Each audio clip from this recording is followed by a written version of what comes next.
Guys, another Gospel on the Go video has started. There's Toye, there's Sam. Quick question for you guys. Obviously, musicians have a bad reputation. They're known for not really being connected to church, not really loving God, quote unquote. Obviously, not everyone's like that. Just wondered, you guys grew up in the church. You've been playing guitar. I mean, Toye plays everything. He plays guitar, drums, shaker, triangle. And Sam plays lots of instruments as well. He plays sax, he plays keys. Just wondering, guys. So you guys have been playing in church for a while.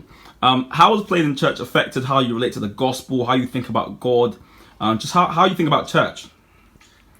God, Sam, you can go first. Speaking to my friend about this question, and basically, we thought of it as two separate things. So we thought that it could either enhance your relationship with God, so playing an instrument, or it can make you really detached and really separated, because music is it's a thing where you can implement it in the world as well.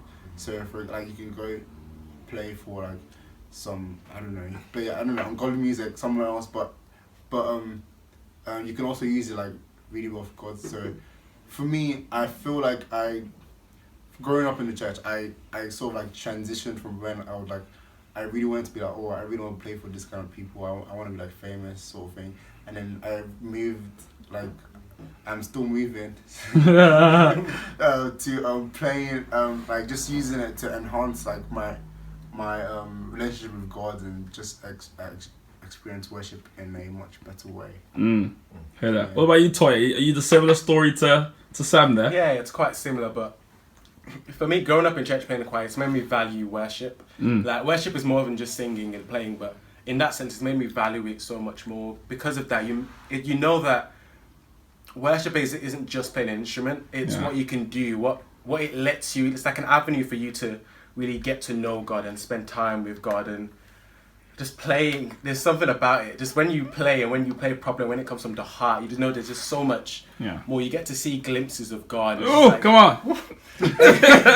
And it's you just get to see little pieces and you just fit them together through worship. And that's what worship is. And just playing in church all the time, you just get to know that. You get to learn little things that David, for example, when he played the harp, demons fled when he played. And then you just know this stuff like that. When you worship, when there's so much power in worship, and that's what growing up in church. So I just wondered, did you guys? That's great. That's great, Toye. Just wondered, was there any time where you were playing and you just thought, I'm just being used for labor. This is just free labor. Or do you think, I just love God. I love playing. This is my piano hands. Or do you ever feel they're just using me?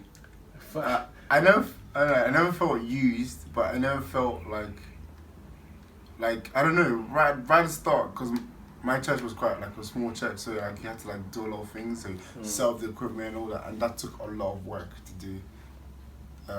And so it felt just a little bit, just a tad labor, but I don't know. I have not felt that way after that. For me, when I started, there was a point where I hated it. There was a point where I thought joining the choir made me lose my love for music. Because before I loved the guitar, everything I did. Then when I joined for choir, I hated it. There was a point where when I had to play, I would hate playing. Because it was a 9-to-5 job every day. And people think it's you do something for a hobby. It's a job. Yeah. You're in church from 9 till 3, you said, right? Yeah, pretty much. And you play and it was a point where I couldn't do it anymore. The fun, and then I stopped learning, I stopped progressing because I just didn't enjoy it anymore. Yeah. But then there was a point, a long while, this went on for ages, went on for years, that I just didn't progress anymore because I didn't enjoy it. And there was a point where I started enjoying it so much more. That when I got into worship, I started enjoying that what I'm doing is it's not for me. It's meant to glorify God. Come on. And then when I realized that, I saw the importance of it, and then that's when I fell back in love with music. And now I love what I do. So love it. What about you, Sam? So are you the same as Toye? Yeah. Everything's changed now, do you reckon? Yeah, I feel everything is. It's basically, I can't say it any better. It's basically the same. Okay, so what advice would you give? Literally just one sentence. What advice would you give for young musicians out there that they're kind of getting to grips with God and they've been asked to join the band in their church and stuff? So you guys started quite young. What advice would you give them? I would say get to know God more. Just study the word, because I don't know. You said one sentence. What's this? Go ahead. No, go ahead. We'll let you off. We'll let you off. Yeah. So if you understand the reason why you're, I don't know. If you understand God more, you get a deeper understanding, deeper like reason for playing instruments. I don't know. So I feel like when I started like searching for God more and in sixth form, I started like wanting to know God for myself. That's when it really like it became like enhancing for me to play instruments. Because before I would just play like, oh, I just have to play the piano at church or something, and that was like, it was just boring after a while. You know what the songs, it just got boring.